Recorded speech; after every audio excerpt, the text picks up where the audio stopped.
Welcome back, folks. Another little walk now through the Roman town of Lincoln. Quite a short walk, but very pleasant. Lots of Roman things to see. Hope you enjoy it. You'll find Lincoln in the eastern part of England.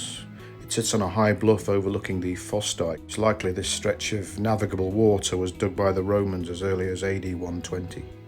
The Romans first made it to this part of the world in around the AD 50s, building the fort possibly a short time after this.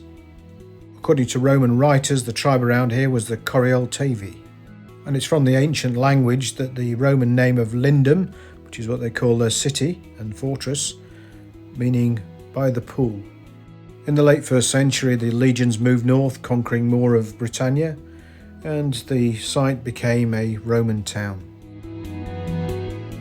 We first start our tour on an almost unknown section of the wall, which is just in a housing development just north of the city.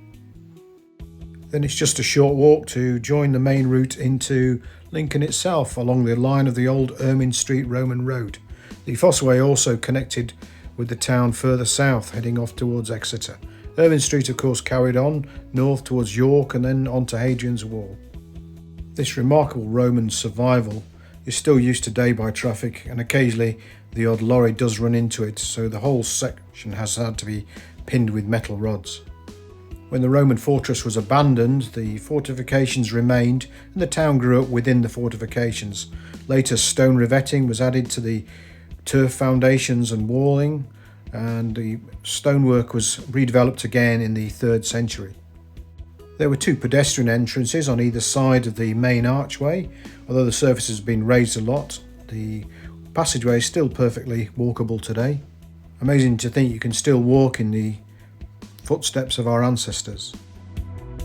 The street has been in use for the last 2,000 years and still continues today into the heart of the city. To ensure security, there would have been a north and south arch, but only the south arch now remains, the north one having long gone.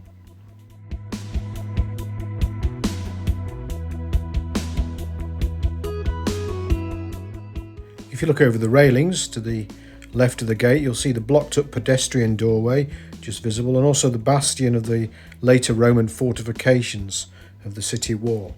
You can just see how much the ground level has risen since the Romans built their structures.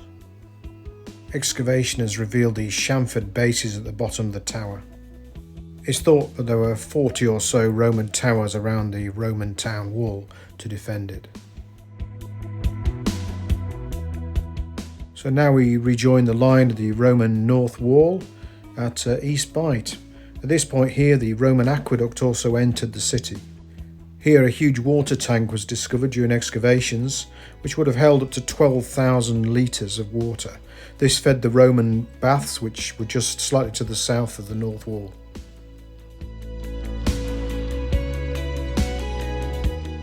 There's a very good information board to tell you all about the site, and you can also see marked out in the grass where the water tank would have been. The Roman city wall is now lost to us under modern housing and lanes. We can admire the latest stonework in some of the buildings that surround the old part of the town, and the cathedral looms into view as we start to head south. The original fort was built by the 9th Legion Hispana. They went on to found the fortress at York, known as Eboracum, but in the 2nd century they were lost from the historical records, possibly wiped out in a campaign in northern Britain, but we may never know. On this point on the lane, just peering into the garden on your left-hand side, you could just see a small part of the eastern Roman town wall still visible, just a quick glimpse. There's more in the hotel grounds, but unfortunately the hotel aren't particularly keen about you seeing any of the Roman remains there, which is rather sad.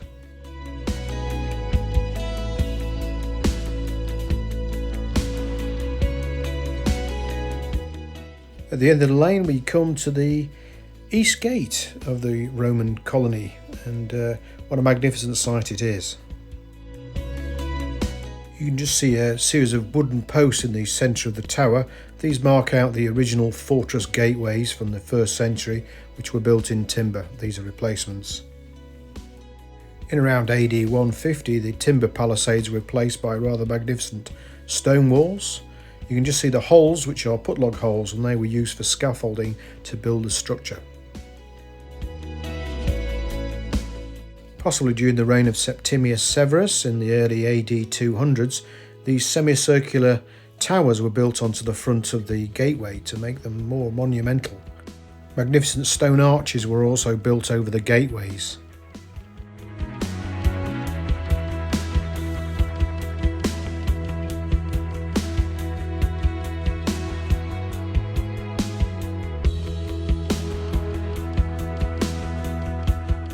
You can see the same chamfered bases of the towers that you can at the north gate next to the Newport Arch. All fortresses in the empire had a main gate, and in Lincoln's case, this was it. It's still possible to pick out the sequence of building where the arched tower begins. You can also see the entrance to the guard tower and the steps within, which would have led to a second level.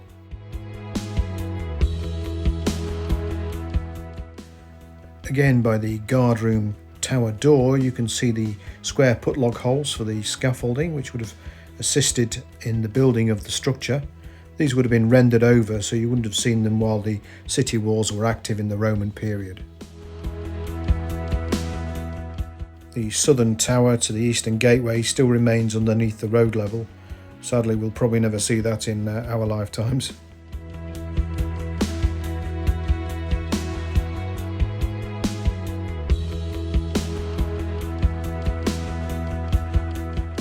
So we now cut into the heart of the northern medieval part of the city.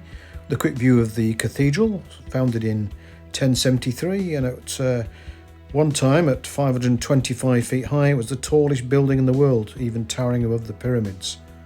So now we can just cut down. This is the line of the Roman road, which would have run through the centre. The colony was split into two sections, the upper and the lower, and at this point here there was a gateway to leave the northern part of the colony into the southern. One of the shops on the left hand side actually has a small section of the Roman gateway surviving under glass. At this point here, the south gateway would have led down a series of monumental steps into the lower part of the city.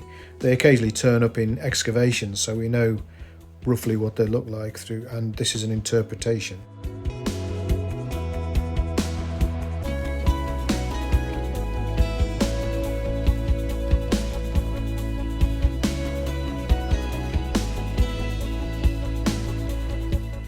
So now we retrace our steps up the aptly named steep hill.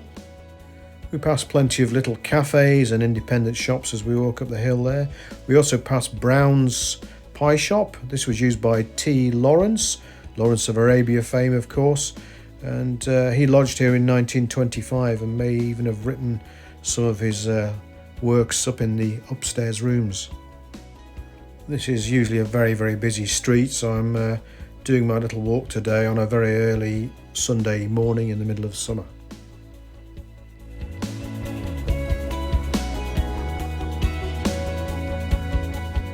Walking north at Bailgate, and this was the site of Roman Lincoln's most grand civic buildings, the Forum, Basilica, probably a temple complex.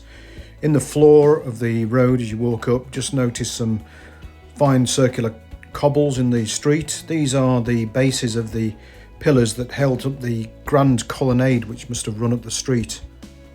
There must have been a real hustle and bustle of traders, hawkers, travellers heading up towards Eboracum, leaving the gate and heading up Ermine Street to the north.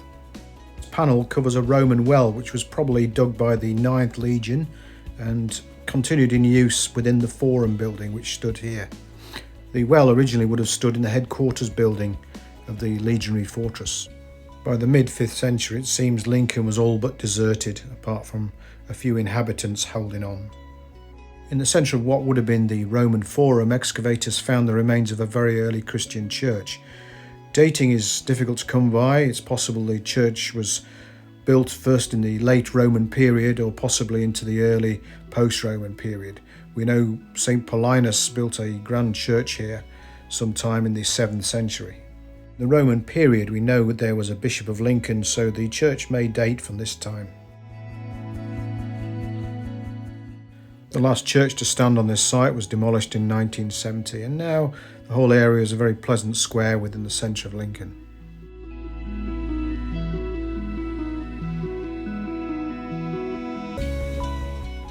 Well, we have one more visit to make on our trip around Roman Lincoln, and we just have to nip around the back of the Castle Hotel into a little courtyard, and quite a surprising Roman survival awaits us.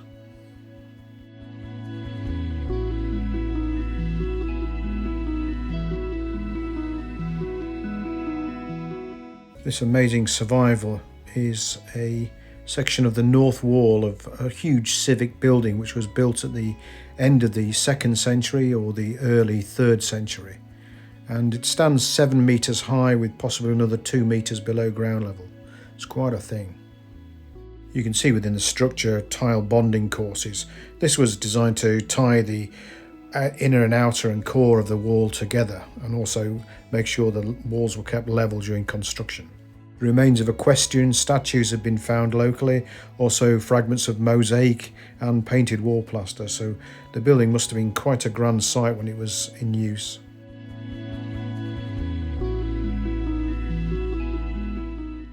Again, you can see square holes in the wall, and these were used to hold the scaffolding against the structure as it was being built.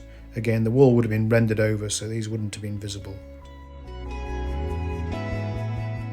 Well, if you're still with me and you've stayed the course, thank you very much. If you'd like to like and subscribe to the channel, it will help me create more content. And thanks once again for sticking with me, and thanks for your company. Although Lincoln has amazing Roman remains within its walls, its medieval past is what shines through these days. So let's finish up with a wander through into the forecourt of the great cathedral. Don't forget to call in and look for the Lincoln Imp. A little secret part of Roman Lincoln can be found just below the Bishop's Palace in Temple Gardens. Just a small stub of eastern city wall, but worth finding if you get the chance.